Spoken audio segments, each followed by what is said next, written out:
morning po. Good morning, sir. 1, 2, 3. Sa baba. Ano size ng bewang mo? Ako po, 20. 26. Grabe.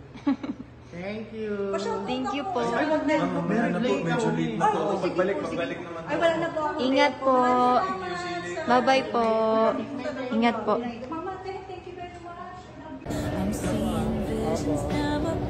Cut! Cut, papi! Ako din. Ako din, cut. Kung iniisip mong healthy ang mga oatmeal, may kailangan kang malaman. Paano ko sabihin ko sa yung unti-unti mong sinisira ang katawan mo, kakainom mo ng kape? Hello Kathden fans! Ito na nga ha, spotted ang Kathden mga kasusa in separate locations. Pinakauna dito yung receptionist no, ng isang hotel na kung saan ay nagstay si Mama Ten at saka si Alden mga kasimura. Sobrang cute ng kanyang reaction. Tapos parang, although nagmamadali Sir Alden dito, no, talagang pinagbigyan niya ang isang sobrang kidig ni ma'am mga kasombreros, no? Sobrang inabangan niya talaga si Sir Alden mga kasombreros. So parang nasa ano yata ito, no? Parang alis Sir Alden dun sa time nga na magkakaroon sila ng survival training sa gubat, no? Part ng kanilang pilot training mga kasombreros. So and then parang yung isa parang gusto pa ng isa kaso lang ay nagmamadali na siya Pops Alden mga kasombreros. Tapos ang kulit ni Alden kasi tinanong niya yung nagka-camera, sabi niya anong waistline mo, anong size ng bewang, parang ganon. Tapos sabi niya isa 26, no, parang sabi niya 24 pala dapat. So yun, grabe yung admiration ni ma'am, oh. Talagang parang ayaw niyang hiwalay mga kasang cute lang. And then si Ma'am Catherine, spotted naman siya, no, parang sa fan din ito. Pero ito hindi ko kasi naisama ito nung nakaraan. Tapos kanina lang pinost mga kasangreros, no? Parang yung isang fan dito ay nagpa-picture din mga kasangreros. Ang cute lang. Tapos parang nag-suggest pa siya na medyo itaasan ng konti yung camera mga kasangreros. Ang daming may mini electric fan pa na hawak-hawak si Phenomenal Box Office Queen kasi nga pawisin, no, si attorney mga kasombreros. So ang kulit kasi talagang inaabangan sila, no, ng mga tao sa labas mga kasombreros. So tawag dito parang sa after ata ito ng kanilang sa fresh mga kasombreros. Doon nga sa Watsons, no, sa SMX Center. Pero kanina lang kasi pinost mga kasombreros, no. And then ito, so Instagram post ito ng kakapost na ito mga kasombreros, no. Hindi ko kilala kung sino to, kung friend ba ni Sir Alden ito mga kasombreros. Parang dito nagpa-picture siya kay Sir Alden. Tapos nakaupo sila mga kasombreros, no. Tapos nag-heart sign doon sa panghuling picture mga kasombreros. So nakakap si Phenomenal Box Office King. So baka baka free time niya ito doon sa may Pampanga mga kasombreros. Tapos ayan, naspatan siya ng fan, no? Kung kaya nagpa-picture siya mga. Pero hindi ko kilala, no? Baka random fan ito mga kasombreros na nagpa-picture sa kanya. So, pareho yung items natin na puro fans mga kasombreros ang nakahahalubilo ng Kathden mga kasombreros. Tapos yung Vivo pala ay nag-live sila kanina pero hindi na naka-attend si Sir Alden sa event na ito. Si Ma'am Marian Rivera lang at saka sina Sir Casey, parang si Ma'am May Mendoza hindi ko nga nakita dito, no. Si Ma'am Max Collins lang ang dito mga kasombreros. So siguro busy, no, sina Main at saka si Sir Alden, of course, no, nasa eskwelahan siya. So pag training kasi talagang bihira at saka dapat hindi siya umabsent mga kasombreros, no? Kasi lalo na kapag camping, no? Hindi pwede kasi maramihan sila. So, hindi pwedeng mag-isa lang siya mag-camping mga kasombreros kung absent siya. So ito po ay na-sacrifice niya, no? na kanyang schedule sa Vivo, mga kasombreros. And then ito, ang kulit nito, si Daddy Bay ay parang ano siya, yung ginagaya niya yung mga patawa ngayon sa TikTok na kunwari kakain ng oatmeal at saka ng kape. Parang hindi rin healthy ang parang yung sa kape, unti-unting sinisira doon ng kape ang katawan. Tapos nagalit na siya kasi nga parang wala ka nang makain. Yung pinakauna oatmeal, tapos hindi rin pwede, tapos nung kape hindi rin pwede, no? Parang so sabi niya ano nang kakainin. Parang ganun nasa nasa mind yung mga kasombreros. Tapos tong isa umaariba, no, ang career ni Daddy Bane, pero parang last wait, so ito po ay tawag dito endorsement, no, ni Sir RJ, no? Senior, mga kasombreros. So Hanam Korean Skin PH. So siya yung yung bagong mukha, no? Grabe, sosyalan siya, no? Si Daddy Bay, mga kasombreros. Siguro skincare or skincare product ng mga may edad na, no? Pero si Daddy Bay ay baby face pa, mga kasombreros, kung kaya siya ang kinuha. Hanam Korean Skin PH.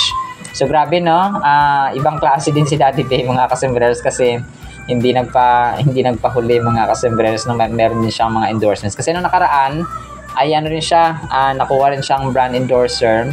Tapos dito naman, no, sabi dito is living young isn't about age, it's a mindset, a mood, a ritual. Sabi dito sa caption, live young, sabi dito, mga kasombreros. So abangan natin kung ano yung I don't chase youth, I wear it. So dito abangan natin dito, mga kasombreros, na kung ano yung kanyang endorsement video. And then ito, so sabi ni Sir Alden dito ay how to be happy, sabi dito sa caption niya sa Instagram story. Sabi niya, ride your bike, no? Yun ang nakapagpasaya sa kanya, mga kasombreros. So how to be happy. So ngayon ay parang hindi nakabike si Sir Alden, no? Kasi busy sa kanyang schooling. Not unless ay alas 3, alas 4 siya magbabike, mga kasombreros. And then ito, no, malalim na post ni Sir Alden, no, sa kanyang Instagram story, mga kasombreros. Dalawang daan, my plan, yung straight at saka smooth na daan, mga kasombreros. Tapos yung God's plan ay parang lubak-lubak siya at maraming buhol-buhol, mga kasombreros. And ang caption niya dito sobrang lalim, no? Sometimes God doesn't do things the way we think He should, but God has a perfect plan for your life. Trust God. So grabe, Diary with God pala ang title nito, mga kasombreros, ng kanyang binabasa. So tama na, sometimes gusto natin yung smooth, yung plain, yung magandang daanan, pero hindi natin alam na hindi pala yun ang plan ng Panginoon sa atin, kundi yung may challenge minsan para ma-realize natin at saka maipakilala ng Diyos yung kanyang power, yung kanyang provision, yung kanyang kindness, mercy, and leading, and so on. And then ito, last item natin. So si Sir James, no, pina-interview doon sa TV Patrol, mga kasombreros. So ito po ay parang interview niya kanina or kagabi, tapos kanina lang pinalabas, mga kasombreros. So sila ay pumunta ng England, no, tapos tinanong siya about sa partnership nila ni Ma'am Catherine sa bagong teleserye, mga kasombreros. So yun, parang yun lang din yung keynote niya nakaraan, na excited siya, tapos matagal na niyang parang dream na makatrabaho rin si Ma'am Catherine, mga kasombreros. So ayun po, no. So pero parang di pa daw sila nagsisimula mag-shoot. So mamumove nga talaga itong Elena 1944. So abangan natin ang pasabog. Si Sir Alden naman sa October ay pupunta pa ng Italy, no. Parang mag-join yata siya at attend sa Milan Fashion Show, mga kasombreros. Abangan din natin yan. So pero masyado pang maaga, no, September 3 pa lang. Alright, sinampas ating Kathleen items for this evening. Sana po ay pakinggan po natin ang Word of God. Today is September 3, 2025. Wednesday na po. Blessed evening po sa bawat isa. At para po sa ating Word of God ay sobrang ganda po nito mga kasumero. Sana po ipakinggan natin ang title, Knowledge of the Truth. 1 Timothy 1:1-4. Therefore, I, Apostle Paul, exhort first of all that supplications, prayers, intercessions, and giving of thanks be made for all men, for kings, sa mga leaders, and all who are in authority, that we may lead a quiet and peaceable life in all godliness and reverence. For this is good and acceptable in the sight of God, our Savior, who desires all men to be saved and to come to the knowledge of the truth. So, yun po siya mga kasembreros. Kumbaga pa, dapat ay may alam tayo at we pursue yung katotohanan, which is yung Holy Bible and the Word of God mga kasembreros. So ang katotohanan ay kasi ang hindi pa dapat din nating maunawaan mga kasembreros, yung truth versus yung fact, no? Yung fact kasi po pwedeng sa internet, may mga ginagamit tayong mga valid resources, and then yung truth naman ay sa Biblia, because Jesus Christ is the truth and His Word is truth mga kasembreros. So dapat po nating tatandaan yun. So yung tao kapag hindi nila alam ang katotohanan, maaari silang ma-swayed or ma-persuade agad mga kasembreros. Kumaga pa, tangay sa hangin, tangay sa agos, no? Sabay sa agos mga kasembreros, na kapag sinabi ni ganito, maniniwala ka rin. Pag sinabi ni ganyan, maniniwala ka rin. So, sa mga unang verses dito mga kasembreros, unang-una sa lahat ay hinimok, no, or encourage ni Apostle Paul ang bawat isa sa atin na tayo po ay manalangin. Okay? Sabi na, therefore, I exhort first of all that supplications, prayers, intercessions, and giving of thanks, no, pasasalamat mga kasembreros, ay atin pong gawin ito. So, pinakaano ko talaga ito yung panalangin din, no, sa ating mga leaders, sa ating mga pinuno, mga kasembreros, sa lahat ng mga nasa otoridad natin. So, ang tayo bilang mga mamamayan, mga kasembreros na hindi nagtatrabaho sa gobyerno, kumaga pa, hindi tayo yung nasa mismong batas ba? Like hindi tayo yung senator, hindi tayo yung police, hindi tayo yung ombudsman, hindi tayo yung congressman. So, since wala tayong papel dyan sa mismong Congress or sa government mga kasembreros, nagbabayad tayo ng tax, yes, pero wala tayo sa authority. So, ang gagawin natin ay manalangin tayo na yung justice, no, ay mangiral, yung hustisya, yung katarungan mga kasembreros ay ma-serve, at saka kumaga pa yung ating mga kababayan, no, na mga biktima ng baha mga kasembreros ay bigyan ng kalakasan, no, ng sustenance mga kasembreros at provision ng Panginoon. And no, talagang una talaga dito mga kasembreros yung mga namumuno, no, sa ating gobyerno. Ipanalangin natin na maghari talaga ang katarungan at saka ang batas mga kasembreros. So sa 1 Timothy 1-4 is about the importance of teaching sound doctrine and not getting distracted by myths or endless genealogies which can lead to fruitless speculation rather than advancing God's work of faith. So ito yung sasabi ko mga kasembreros na yung totoo ba, sound doctrine, kung ano yung tama, no? Kung ano yung totoo, kung ano yung katotohanan mga kasembreros, yun po yung ating isa pamuhay. So when Paul urges Timothy to guard against false teachings and focus on love and faith, he is emphasizing the importance of staying true to the core principles of Christianity amidst challenges and distractions. So kagaya na mention ko na kapag ang tao hindi niya alam ang totoo, ay madali siyang maniniwala, no? Madali siyang ma-impluwensyahan ng mga tao, ng mga barkada sa paligid niya mga kasembreros, kasi nga hindi niya alam ang totoo. Kumbaga pa, kapag hindi mo alam kung anong tama at mali, ay mag-go with the flow ka na lang mga kasembreros pag sinabi ng mga barkada na ganito, sige ganyan, ganyan. So tapos, ang isa sa mga nirealize ko dito mga kasembreros, kapag mabisyo ka, kunwari yung circle of friends mo, maraming mga mabisyo, no? Let's say mga manginginom ng alak, na mga nag-yosi or nag-vape for example, at kung ano pa dyan, kapag ikaw ay nagkasakit, okay, maaaring dalawin ka nila sa ospital ng isang beses, dalawang beses, but not a lifetime commitment mga kasembreros. Parati nating tatandaan, ang sakit po is individual po yan mga kasembreros. Pag nagkasakit tayo, yes, matutulungan tayo nating pamilya, pero ang sakit, ang kirot, tayo pa rin po, ikaw mismo mga kasembreros ang magdurusan yan.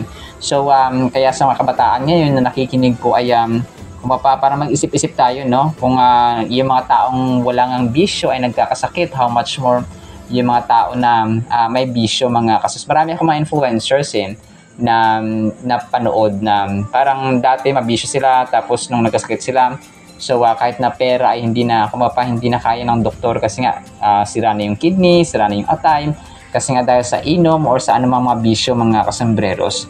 So parati po nating tatandaan yan, mga kasembreros, na ang barkada, andyan yan sila, yes, but not to the point na i-commit nila yung kanilang buhay, like o pag hindi ka makatayo, alalayan ka nila agad. So kasi ang pamilya pa rin no? Sa pamilya pa rin tayo kakapit sa huli kapag tayo po ay nagkasakit, mga kasembreros. Kaya yung hindi ka marunong humindi sa mga bisyo because you don't know the truth, no, ay delikado po yan. So ang pinaka mahalaga sa lahat, mga kasos, ay we have to come to know the knowledge of the truth, Jesus Christ, mga kasembreros. So siya po yun, no? So wala nang ibang katotohanan, wala nang ibang may pinakatotoo sa mundong ito, mga kasembreros, kundi God Himself. Yes, maaring ang pina-follow natin ng mga artista, mga vloggers, or mga sino man dyan, sasabihin, ito ang totoo. So maaring magsabi sila ng ganun, mga kasos. But kapag hindi yan based sa Biblia, kapag hindi based sa katotohanan sa Biblia, then it's a false doctrine, mga kasembreros. When Paul urges Timothy to think about this way, false teachings are like weeds that can choke the growth of healthy plants in a garden. We ensure that our faith remains strong and vibrant by guarding against them, allowing us to fully embody the love and faith that are central to Christianity. Cultivating a deep understanding of love and faith not only strengthens our relationship with God, but also enables us to spread positivity and goodwill to others. So ganun siya, mga kasus. Kasi kapag tayo po ay parating nakakonect sa source, mga kasembreros, na nakakakuha ng love or pag-ibig or patience or forgiveness or awa, mga kasembreros, and humility sa ating Panginoon, kasi nga connected tayo, ay nagagamit natin ito sa ating pamilya, sa ating asawa, sa ating kapatid, nagiging loving tayo sa kanila, nagpapatawad tayo, no, caring tayo sa kanila, humble tayo, and so on. So para kang para kang isang balon na sumasalok doon sa balon, mga kasembreros, and then nagagamit mo sa iyong pang-araw-araw na buhay, mga kasembreros. So parang ganun lang siya. So come to think of it na meron advantage natin yung malaman yung katotohanan. And kung hindi tayo nagbabasa ng Biblia, as I'm always saying, ay useless po ang lahat, mga kasembreros. So kumbaga kahit na anong advice sa'yo, kung hindi ka nagbabasa ng Biblia mismo, ay iba kasi yung transformation, iba yung pagbabago, yung changes, yung power ng Holy Spirit kapag ikaw mismo ang nagbabasa ng Biblia, mga kasembreros. Kasi personal yung relationship na gusto ng ating Panginoon. That is why kapag tayo nagbabasa, kapag tayo nananalangin, so God also works in us personally, mga kasembreros. So which is nakakagawa siya ng mga amazing na mga bagay, mga kasembreros. So kung sa inyo ay talagang magbasa na po tayo, spend time po talaga ng pagbabasa at pag-alam sa katotohanan, which is found sa Holy Bible, mga kasembreros, sa salita ng ating Panginoon. Alright, sinampo sa ating Word of God, nawa po ipagpalan po tayo ng pag-ibig, pananampalataya, pag-asa, in the mighty, holy, sweet, magnificent name of our Lord Jesus Christ. And everyone said Amen and Amen. See you sa next segment, mga sunasan pa. Alam po, I love you all.